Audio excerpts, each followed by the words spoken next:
Assalamualaikum Barai, selamat datang kembali di Guru Gembul Channel. Sekarang kita ada di episode ke-164. Kita akan mengkaji tentang salah satu tema yang sangat kontroversial di bidang sains. Sesuatu yang akan membuat imajinasi kita melompat-lompat. Kita mulai dari sebuah cerita tahun 1999 di sebuah desa di Rusia, namanya Desa Helena. Di situ ada sebuah keluarga kecil dan ada satu anak yang usianya masih 2,5 tahun, namanya Boris. Dia sedang bermain-main di sebuah danau yang sudah membeku. Pada waktu itu memang sedang musim dingin dan ibunya ada sekitar 30 meter dari tempat dia bermain-main. Ibunya ada di pekarangan rumah. Tak lama kemudian Boris jatuh di dekat danau yang membeku itu. Ibunya tidak segera menghampiri karena biasanya Boris juga bisa bangun sendiri. Tetapi pada waktu itu Boris tidak bangun, alih-alih bangun, Boris memang hilang sejak saat itu. Seakan-akan dia ditelan oleh bumi. Ibunya datang mencari tetapi tidak ada siapa-siapa di sana. Dipanggil-panggil, "Boris, Boris, di mana kamu?" Tetapi anak itu tidak menunjukkan batang hidungnya. Jadi benar-benar hilang.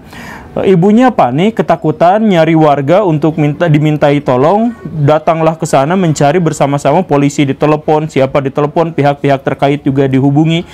Mereka semua mencari bersama-sama, tetapi tidak satu pun di antara mereka yang berhasil menemukan Boris. Tidak ada jejaknya. Tetapi uniknya di malam hari itu, ibunya yang sedang menangis tiba-tiba mendengar suara Boris yang menangis. Boris bilang kedinginan malam itu.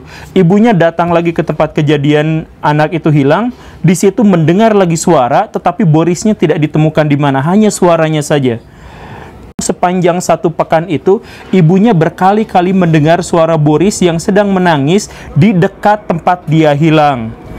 Pada 2 hari setelah dia menghilang, terdengar suara lirih Boris yang minta menyusu, karena masih menyusu pada waktu itu.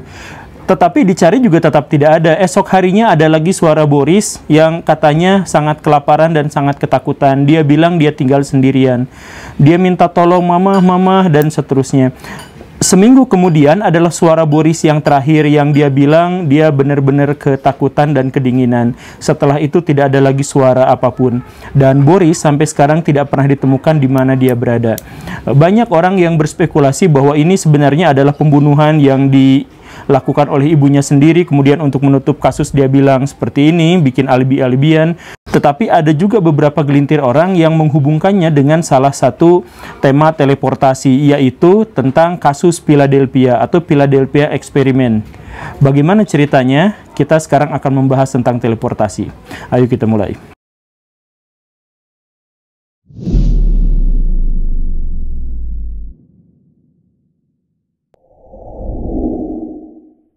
Pada September 1943, beberapa ilmuwan yang dikelilingi oleh para tentara itu sedang harap-harap cemas di dekat sebuah pelabuhan. Mereka sedang mengamati sebuah kapal besar yang sedang dikelilingi oleh begitu banyak kabel-kabel elektromagnet.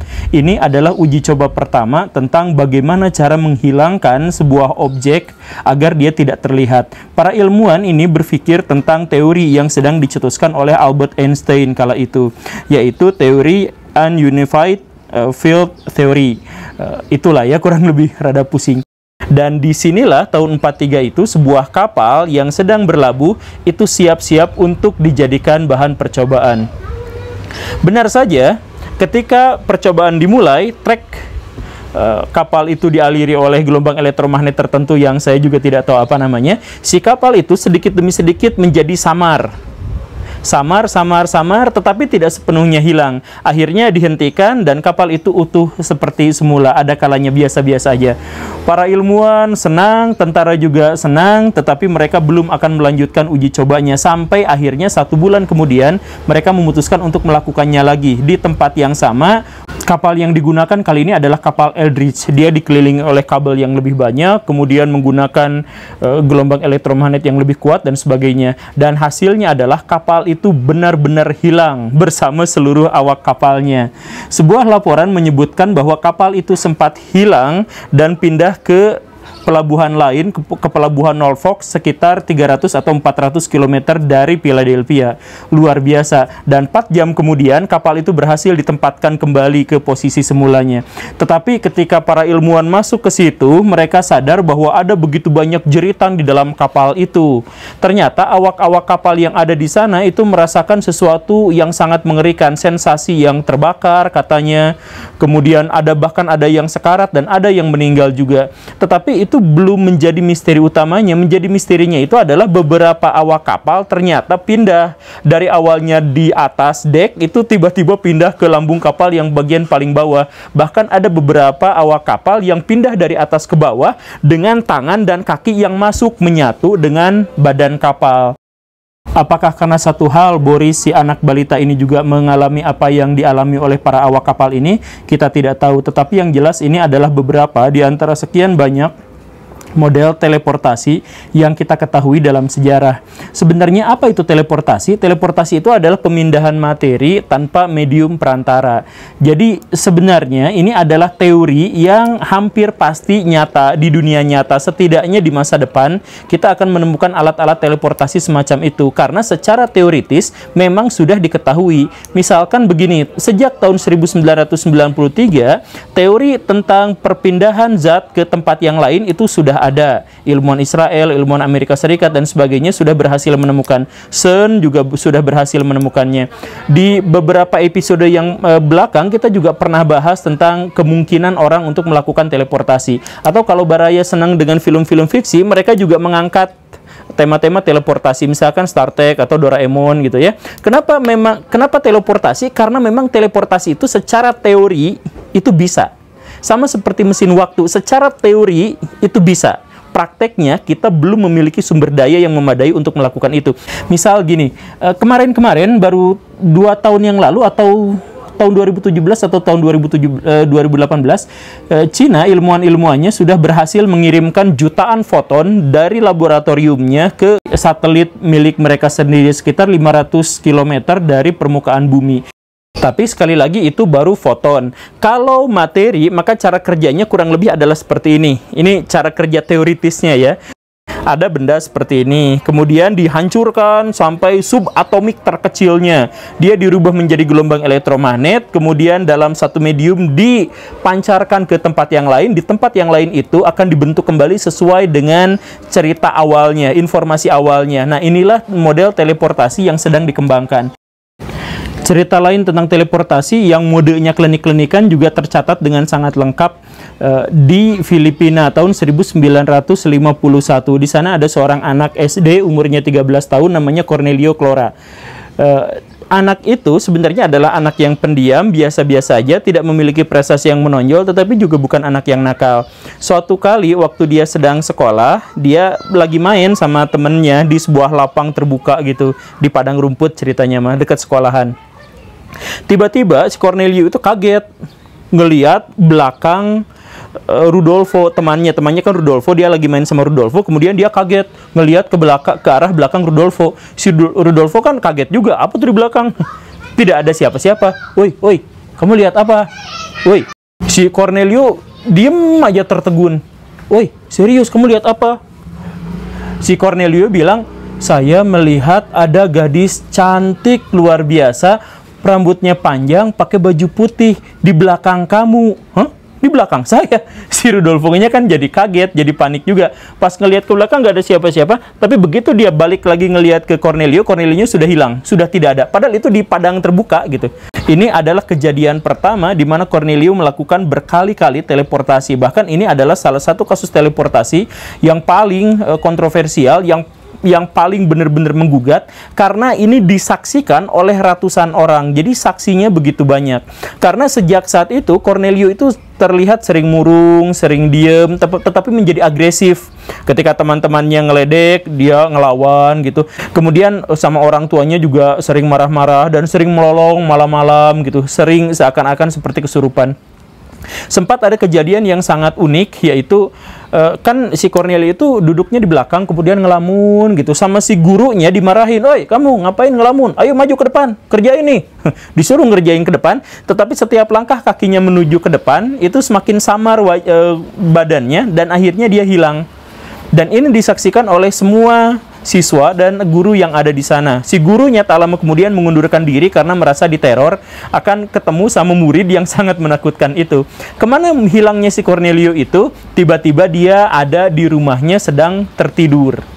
Gitu. Jadi kejadiannya sering sekali, tapi dia makin lama makin jadi anak nakal, tapi dia sering pindah-pindah ke sana, ke sini dalam rentang 100-200 km, dan dia hilangnya bisa sampai 2 hari, 3 hari, dan seterusnya. Ini orang tuanya juga sudah kaget, sudah bingung, sudah panik apa yang harus mereka lakukan, sampai akhirnya mereka ketemu sama seorang pendeta. Wah, ini kayaknya ada hubungannya dengan kekuatan iblis gitu kan. Jadi sama si pendetanya dibawa ke gereja, tetapi baru sampai di gereja si Cornelio melihat sosok gadis yang biasa menemaninya itu ada di depan pintu gereja menghalangi dia untuk masuk, tapi dengan wajah yang sangat mengerikan. Gak lama kemudian setelah itu Cornelio sembuh setelah 1 tahun menjalani masa-masa yang sangat aneh dalam hidupnya. Kemudian sekitar 10 tahun kemudian, tahun 1963, dia diwawancara oleh stasiun televisi yang ternama, oleh wartawan-wartawan ternama pada waktu itu, dan menceritakan pengalamannya yang gaib itu. Kemudian dibukukan dalam sebuah buku, dan orang-orang yang menjadi saksi itu dikonfirmasi, semuanya bilang iya, orang tuanya, teman-temannya, kemudian guru yang sempat mengundurkan diri itu, dan lain-lain, semuanya sudah ditanya dan menceritakan bahwa iya, Cornelio memang sering hilang dan muncul di satu tempat yang tidak bisa diduga sebelumnya. Meskipun cerita tentang Cornelio ini adalah salah satu cerita teleportasi yang paling detail, cerita tentang teleportasi yang paling terkenal adalah cerita tentang Gil Perez yang berlatar pada tahun 1593, 24 Oktober. Kala itu dia di Manila, di Filipina, lagi-lagi Filipina ya. Dia itu kan prajurit Spanyol, dan Spanyol pada waktu itu sedang menjajah beberapa negara di seluruh dunia, di antaranya adalah Filipina dan Meksiko. Nah, Gil Perez ini sedang berjaga-jaga karena bosnya, Gubernur Jenderal Spanyol untuk Filipina, Gomez Perez des Marines, itu tewas oleh segerombol perompak dari Cina. Karena tewas di istananya sendiri, maka Gil Perez bersama ratusan tentara yang lain sedang berjaga-jaga di istananya. Tetapi pada siang itu dia agak bingung, agak pusing gini, terus ngalenyap gitu. Dia mundur ke dinding, sedikit ngalenyap teh apa sih bahasa Indonesianya teh, pokoknya sedikit tertidur sekejap gitu ya.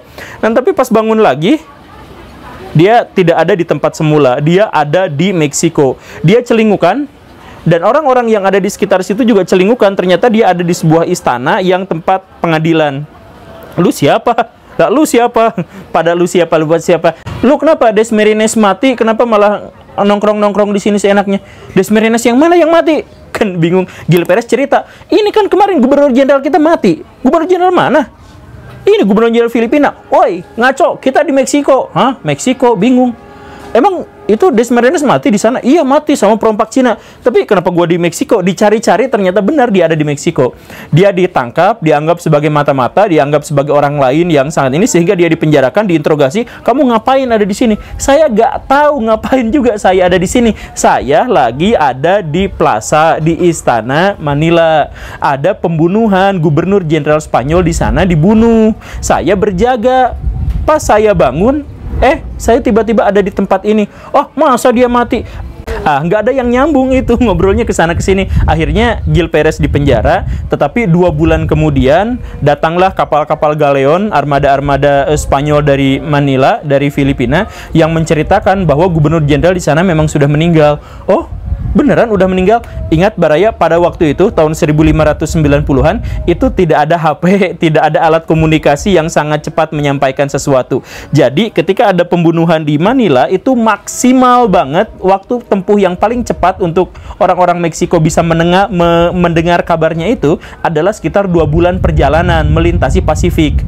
Nah, ini kan akhirnya ditanya orang-orang galeon itu, beneran itu meninggal di sana? Iya, bener. Loh, berarti ini si Gil Perez yang udah dipenjara 2 bulan di sini memang bener-bener teleportasi, pindah tempat. Tapi yang jelas setelah keributan itu, Gil Perez dibebaskan dan akhirnya dia disuruh pulang ke Spanyol. Ini adalah catatan pertama secara sejarah ya, secara saintis yang menyebut tentang teleportasi.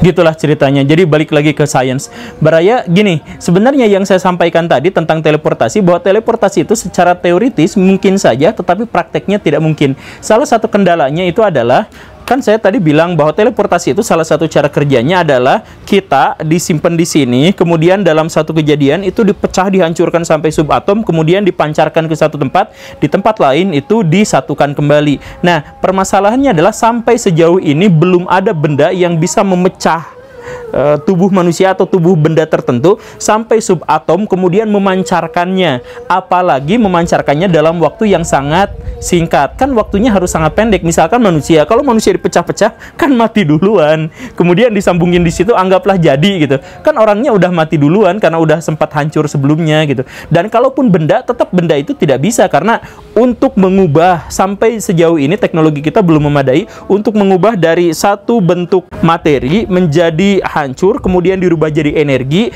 di satu tempat yang lain dirubah lagi jadi materi lagi. Itu adalah sesuatu yang sampai sejauh ini masih mustahil. Tetapi ada satu tambahan, ini di akhir video saya pengen sampaikan. Baraya, begini ya, bongkar rahasianya ya. Cerita tentang Boris di awal cerita saya ini, di video ini, itu hoax, palsu. Itu cerita itu saya buat sendiri 5 menit sebelum saya bikin naskah tentang episode ini. Jadi saya pengen ceritakan betapa mudahnya saya untuk bikin berita hoax, dan betapa mudahnya, kalau Baraya tadi ada yang langsung percaya, betapa mudahnya orang Indonesia dibohongi. Orang Indonesia sekarang itu, misalkan ada seorang pendekar terus dia dihujat gara-gara melakukan pembohongan publik. Baraya, di Indonesia itu sebagian besar orang senang sekali dengan pembohongan publik. Senang sekali. Ada berapa juta orang di Indonesia yang setiap hari kerjaannya nonton artikel-artikel hoax, berita-berita hoax, dan mereka biarkan saja, toh mereka senang dengan cerita-cerita itu. Baraya tahu kan, ada channel-channel YouTube yang penontonnya sampai jutaan, kontennya semuanya tentang hoax. Dan orang-orang tidak peduli, yang penting itu ada hantunya serem, ada penampakannya serem gitu. Tidak ada seorang pun yang mau menceritakan bahwa itu, atau menuntut bahwa itu adalah pembohongan publik dan lain-lain. Kenapa? Saya tidak menyalahkan dia, ini adalah bagian dari hiburan, sama kayak nonton TV gitu. Cuman maksudnya gini, orang-orang kebanyakan itu adalah orang yang sangat senang hoax. Daripada mereka cari sendiri berita itu, sumbernya dari mana dan sebagainya dan lain-lain, melakukan penyelidikan, mereka lebih senang langsung percaya dan berimajinasi tentang cerita itu. Jadi cerita-ceritanya berkembang ditambah dengan imajinasi dan fantasi dan lain-lain. Cerita-cerita berikutnya silakan Baraya cek sendiri sumbernya, apakah itu nyata, bisa dipercaya atau tidak. Soal teleportasi, saya bilang bahwa itu secara teoritis mungkin saja terjadi, walaupun teknologi yang kita punya sampai detik ini belum memadai. Tetapi soal kasus-kasus teleportasi, atau nanti kapan-kapan kita bahas ya, tentang time travel dan lain-lain, itu adalah cerita-cerita yang dengan sangat mudah saya bisa bikin cerita palsu terkait hal itu. 5 menit jadi.